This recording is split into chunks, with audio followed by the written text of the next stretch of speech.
Hello everyone, I come back for you. Today we will learn about Humayun's रीबैक. Okay.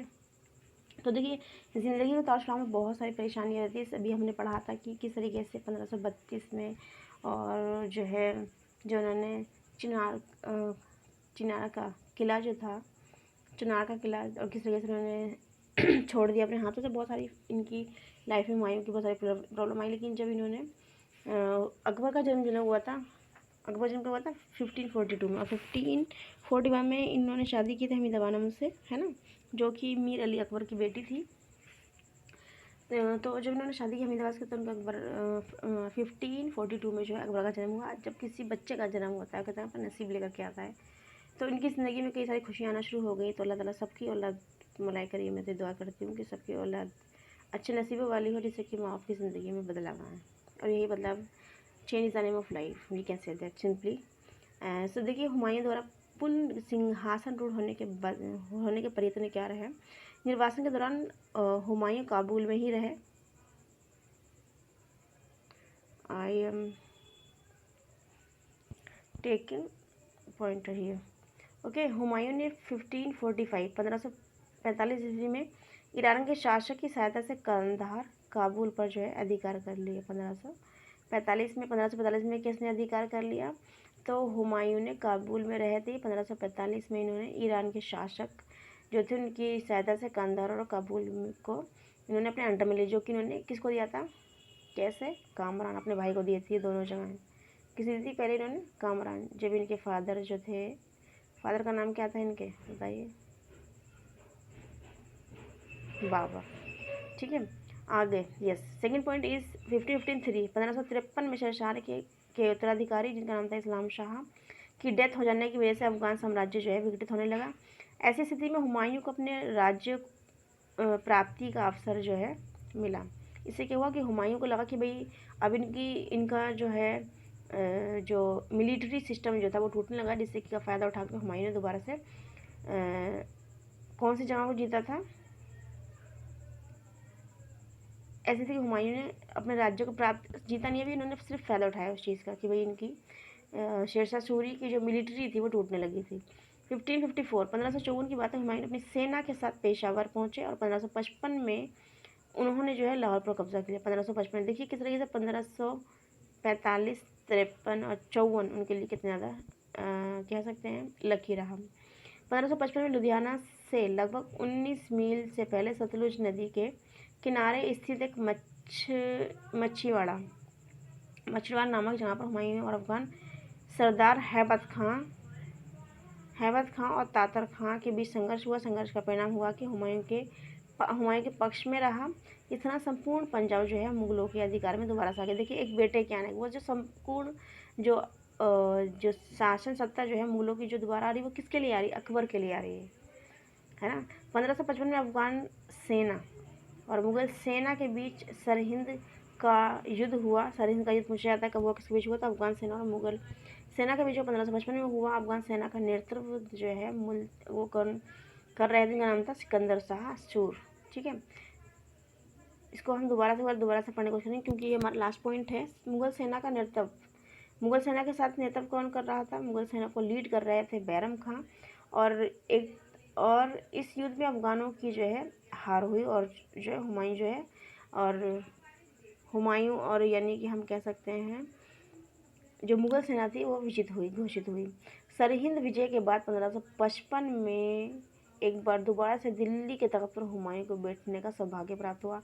मेरी किस्मत, जब कहते हैं ना भाई, अगर ऊपर जाकर के धक्का देती है ना गंदा वाला, तो भाई लाइफ में एक मौका ऐसा गोल्डन चांस खुदा तुम्हें देता है ना, कि भाई बस तुम्हें हौसला रखना है. कि ज़िंदगी में कभी कभी मन ऐसा भी आता है ना कि भाई सुसाइड के अलावा दूसरा option we have not. Okay, कभी कभी because life is the name of problem, we can simply say that भाई. लेकिन भाई ज़िंदगी में कभी हार नहीं मानना चाहिए, मैं तो यही कहती हूँ अल्लाह ताला. लेकिन भाई अपने आप में पेशेंस रखना, अपने हौसले के साथ दोबारा बैटल में एंट्री करना, ये अपने आप में इतनी बड़ी बात है. लेकिन वही वाली बात है कि खुदा जब जिसको हौसला देता है ना, तो भाई हम कह नहीं सकते ये वही वाला बंदा है जो बिल्कुल टूटा हुआ था, ये वही बंदा है जो बैटल में जीत कर गया है भाई. तो इसलिए अपने हौसले को बुलंद रखिए, दुआ मांगिए खुदा ताला की बारगाह में, अपनी हिम्मत से मत हारिए, कोशिश करते रहिए, मेहनत कीजिए। एक दिन you can get any position, any achievement which you get and which you deserve. Okay, so everyone come on point. Humayun की डेथ देखिए कैसे हुई। हुमायूं की दूसरी बार बादशाह बनने के बाद, दूसरी बार बादशाह बन गए। एक इंसान दूसरी बार बादशाह बनना कितनी बड़ी अचीवमेंट की बात है ना। तो भाई हिस्ट्री को मत भूलिए। History is the name of life. ये हमें सबक सिखा रही है हिस्ट्री। मैं जब भी कभी बहुत ज़्यादा परेशान होती हूँ ना सच में, तो मैं जो हिस्ट्री मैंने पढ़ा ना उसको मैं रिकॉल कर लेती हूँ माइंड में अपनी, और अपनी बॉडी को, अपने मेंटली, अपनी जो मेंटल मेरी हेल्थ है उसको कहीं ना कहीं मैं दोबारा से बताती हूँ कि भाई तू परेशान मत हो, एक दिन अल्लाह ताला ने आपके लिए ईजी दिन भी लेके आना है। वही चीज़ है। आगे लिखा, दूसरी बार बादशाह बनने के बाद में 1 साल बाद जनवरी 1556 1545 में इन्होंने कई सारे अचीवमेंट हुए थे। ठीक है, इसके बाद में 55 के बाद में 1556 बादशाह बनने के 1 साल बाद में दीन पनाह के पुस्तकालय की सीढ़ियों से गिरने के कारण की मृत्यु हो गई।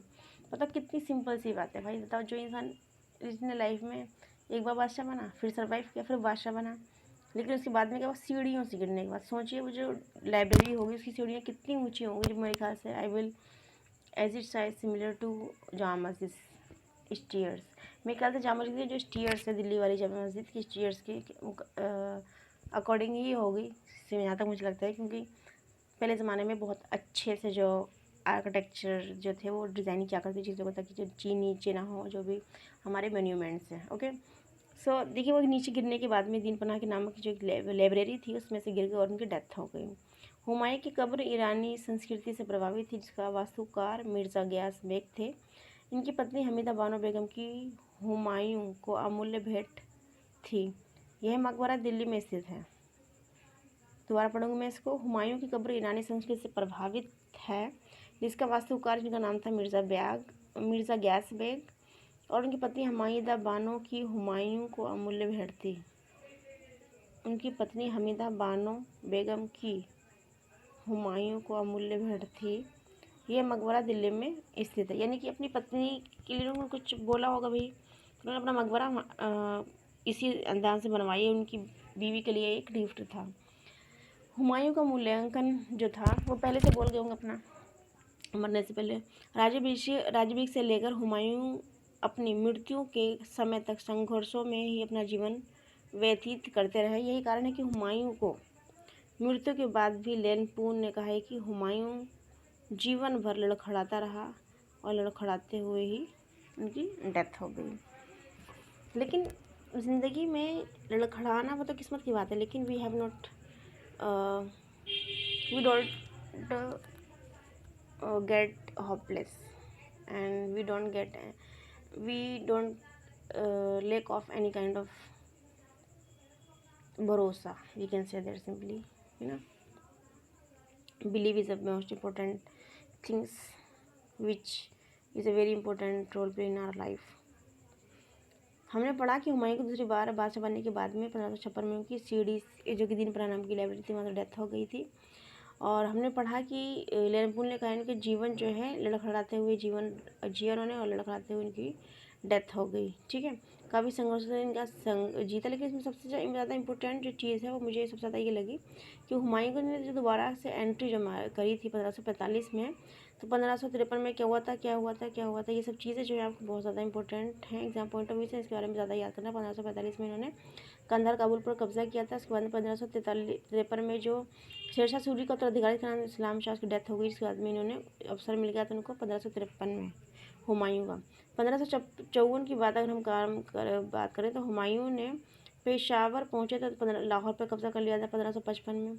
1555 इन्होंने कई सारी ऐसे युद्ध हुआ था। ये 1555 लुधियाना से लगभग 9 मील दूर पर सतलुज नदी के किनारे मच्छीवाड़ा नामक स्थान पर हुमायूं अफगान इनके बीच युद्ध हुआ था। पंजाब पर दोबारा से मुगलों का जो है अधिकार हो गया था। और 1555 में अफगान सेना और मुगल सेना के बीच में एक युद्ध हुआ था, इसे बोलते हैं सरहिंद का युद्ध। ये इंपॉर्टेंट है भाई, सरहिंद का युद्ध कब किसका जो अफगान सेना और मुगल सेना के 1555 में हुआ। इसमें कि क्या हुआ था, दोबारा से मुगल सेना की विजय घोषित हुई थी इस युद्ध में। सो इस वीडियो में अब तक के लिए बस इतना ही। I will meet you soon, take care, bye bye, God bless you all, that's all for now.